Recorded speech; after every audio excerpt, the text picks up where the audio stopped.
Good morning, Uganda, and of course the best name in television, Channel 44, with Bill Clinton Waheriza to bring to you the news updates and news in brief. I want to take you through the very first local news, what is in our newspapers today. To begin with, the Daily Monitor.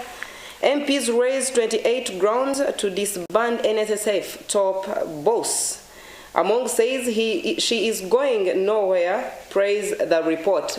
And this story is in today's Daily Monitor.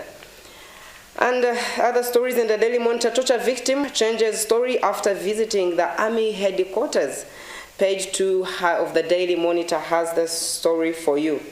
Compressor stability offers safety. Page 24 of today's Daily Monitor. And then Iron Sheet saga is not to end today. Kasaja, Chitutu, or both face a probe. This story also in today's Daily Monitor. Quickly to rush you through what is in today's New Vision. Parliament wants minister to resign, the NSSF boss fired. Wow. You shall see this story of the probe of the minister of the NSSF boss on page 2, 7, and 11 of today's Daily Monitor. Then Japan commits more money for infrastructure. Page 4 of the New Vision still has it for you. Then Chitutu's rough ride before Parliament requests more time to explain the saga. Page 6 of what the minister is saying about the Iron Sheet saga. Then look out for Senior 2 Physics and Math, and then Senior 6 Entrepreneurship. Then a student tied to bed, burnt to death in a dormitory fire. Page 2 has the details of the previous story in today's New Vision. And to rush through you and outside the Pearl of Africa, we shall begin with Rwanda and Mozambique. Rwandan refugees in Mozambique have described as frightening the ratification of an extraordinary treaty between the two countries. Spokesman for the refugees said he believed it would be used to persecute opponents of the government in Kigali. A number of Rwandan descendants have been murdered in South Africa in recent years, where one was shot dead 2 years ago in Mozambique capital, and another was found floating in the sea in 2021. Rwandan troops have now deployed to Mozambique to help fight an Islamic insurgency. And in West Africa, states are repatriating their citizens from Tunisia following inflammatory remarks by President Kais Saied last week. Mr. Saied has said that illegal migrants was causing demographic change in Tunisia and accused illegal hordes of being behind rising crime. Dozens of migrants from sub-Saharan Africa have since been detained, and Ivory Coast and Guinea said they were sending specially chartered planes to bring back their nationals. The most urgent thing is to save lives, as according to the Prime Minister. And then in Asia, the leaders of China and Belarus have expressed their extreme interest in peace resolution in Ukraine.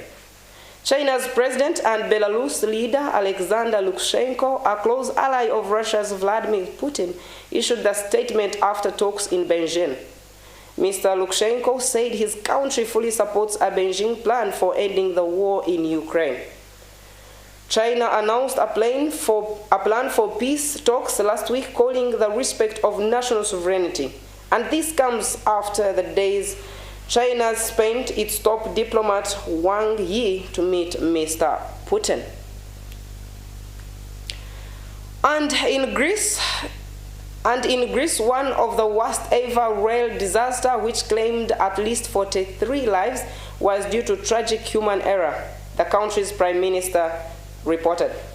The Prime Minister spoke after visiting the site on Tuesday night's head-on collision between a passenger service and a freight train. The local station master has therefore been charged with manslaughter. The Greek transport minister has also resigned. Rescue teams are continuing to search for survivors, and the accident happened just midnight on Tuesday. The passenger train carrying 350 people collided with a freight train in its merged from a tunnel after leaving the town of Larissa. And still in Asia, dozens of girls from 26 schools in Iran are reportedly being treated for poisoning at hospitals after another wave of apparent toxic gas attacks. More than 1,000 students have been affected since November. They have suffered respiratory problems like nausea, dizziness, and fatigue. Many Iranians suspect the poisoning a deliberate attempt to force girls' schools to close. And in the US, authorities believe it is very unlikely that a mysterious illness dubbed Havana syndrome is caused by a hostile sovereign power. Since 2016, US diplomats around the globe have reported feeling symptoms and fueling suggestions that Russia, China, or other countries could be behind this surge. While the US now discounts the theory, no other explanation has been given. The phenomenon gets its name from Cuba's capital, where the first case was detected.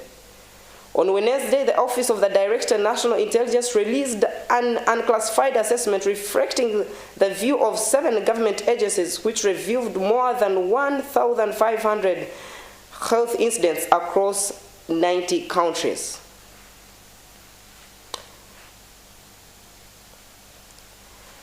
The FBI agents have arrested a man who allegedly brought an explosive device to Pennsylvania airport on Monday.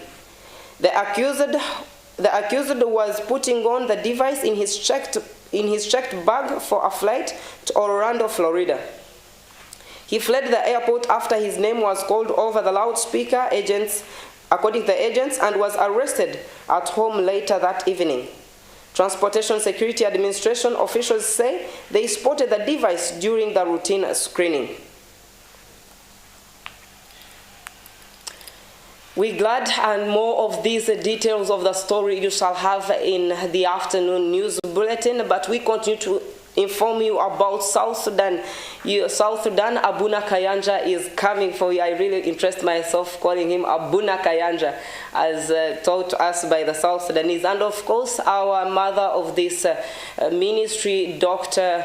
Jessica Kayanja, is also inviting you for a women's conference, a Women's Day, which will be on 8th March, when it is your day. He calls upon women of this nation to come and join her in the prayer and healing services. Great and mighty things shall happen. Interest yourself in watching or going back into the dream interpretations. I was so much touched by a woman who was delivered from a sheikh. Dream interpretation still goes on at the Miracle Center. You can interest yourself in being part of what the Lord says about your dreams. Then Pastor's program is next. Stay tuned for Channel 44, of course, the best name in television. I shall come back to you with Mercy Gashegu Sembate in the afternoon news bulletin. Stay blessed and stay tuned.